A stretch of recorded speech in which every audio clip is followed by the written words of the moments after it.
Hey guys, welcome back. Today we're going to be showing you how to use borax, or in my case borax substitute, to get much better engravings like you can see here. The darker one was done where I put a bit of the borax mix with, and then the lighter one is just where I've done it directly on wood. Both of these were engraved at the exact same time. They are the exact same file, so they were done at the same speed and at the same power. But as you can see, the one where I've put the borax there, you can see a lot more detail to it and it just looks a lot better. So yeah, stick around then guys, and we're going to show you exactly how to do it. It's a very simple process, very easy to follow, so I hope you enjoy. Right, so for this, there's only a couple of things obviously you're going to need. You're going to need your material. So I've tried this on about 3 or 4 different types of wood, like MDF, different types of ply, stuff like that. And it works, it's worked on all of them. It's not really to do with the wood, it's to do with the borax itself. So it should work with any wood. Obviously, you're going to need a cup to mix it all in. Hot water, I'm going to be using a kettle here with some water in. I'll bring it near a boil. And you're obviously going to need your borax powder. Now, I'm in the UK. This is borax substitute. Doesn't say, but it is borax substitute. I got it off eBay. It was only cheap. Oh yeah, and you are going to need something to stir it with because you're going to put it in the water and stir it up. But yeah, for this to work, I mean, you can do it with cold water. But the reason you heat the water up, it just acts as a catalyst. Obviously, it just helps dissolve the borax powder in there. But if you use cold water, you'll just be spending ages doing it. You don't need to use a kettle. I've done this with hot tap water, and it works fine. Lukewarm water will do. Like I said, the hotter it is, the better. It just helps dissolve the powder. Now, for amounts, not once when I've done this have I ever measured how much water to borax I put in. I just put a bit of water in, put a bit of borax in, and I'll mix it. So yeah, exact measurements, don't worry about them. Like I said, put in the mix. If you think it's not enough, put more in. You'll know you've put too much in when the borax just stops dissolving. But yeah, I'm just going to turn the kettle on now. Like I said, I'm going to bring it near the boil. I'm going to bring it nice and hot. All right, so that's hot enough. Like I said, I don't want it boiling. Just going to pour a bit of water in there.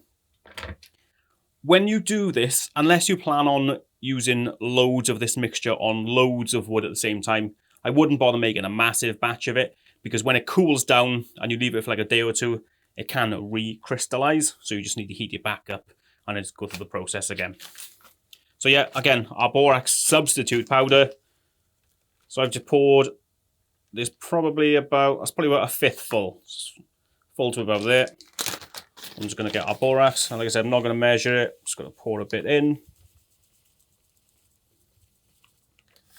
So that's probably like a heaped teaspoon. And then I'm just going to mix it. So I don't know, you probably can't see it. I can't even see it with the naked eye. But it's sitting at the bottom at the moment. And we're just going to keep stirring until it's all dissolved. But like I said, yeah, the hot water just helps dissolve the borax powder. And then you should just be left with what just looks like water.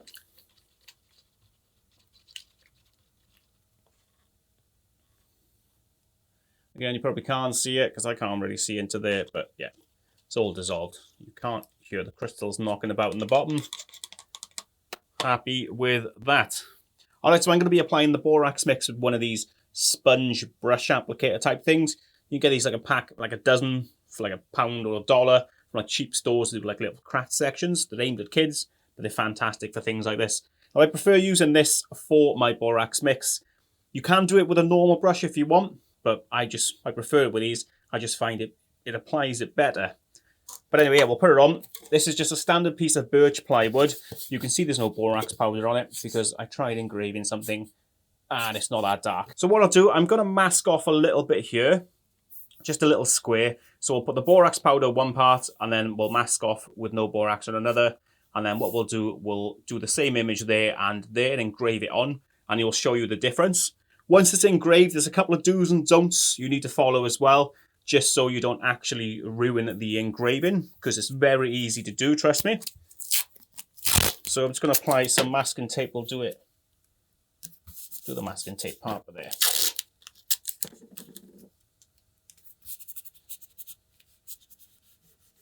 That'll do. And now we'll just get our borax mix. And we'll just paint it on. Now I'll show you in a moment. If you don't think it's working, well, I don't know if you can get this on the camera, But don't know, you can see like small crystal. It looks like small crystals of sugar just sitting on the wood, very small. That's the borax. That's when you know your mix is all good. Well, from my experience anyway. That's when I know I've got enough borax in the water to apply it. Like I said, as long as you put a generous amount in the water, you're never going to go wrong. It's very simple. Like I said, you can just measure like half a cup of water and a tablespoon of borax and put it in, but just pour it in and you'll be fine. Like I said, when you do it, you'll see the small crystals there. What we do need to do now, though, is to let that completely dry. Okay? So you can use like a heat gun or something on it to, speed up the drying process. But I'm just going to let that dry. It's quite warm in here, so I'll let that dry for about 10-15 minutes. But it needs to be bone dry. Even if it's a little bit damp like this, it's not going to work. Or even if it does, it's not going to work properly.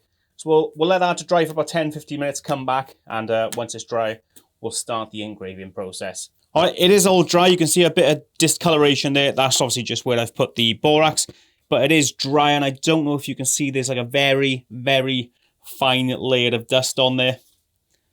But that just means the borax is there, and it's all going to work fine. All right, so I've got the image loaded. I haven't done any editing to it whatsoever. I've just downloaded off the internet, imported it into, I'm going to be using my K40, so K40 Whisperer.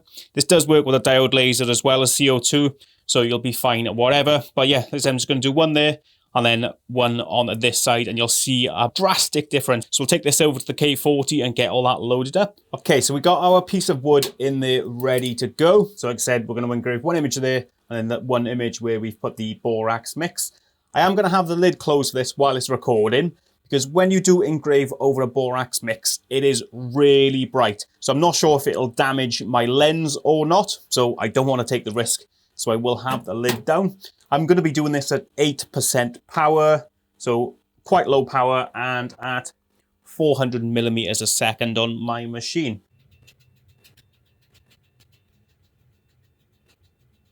Now you'll see there, if I can point you there, so it's engraving there, and it is engraving there.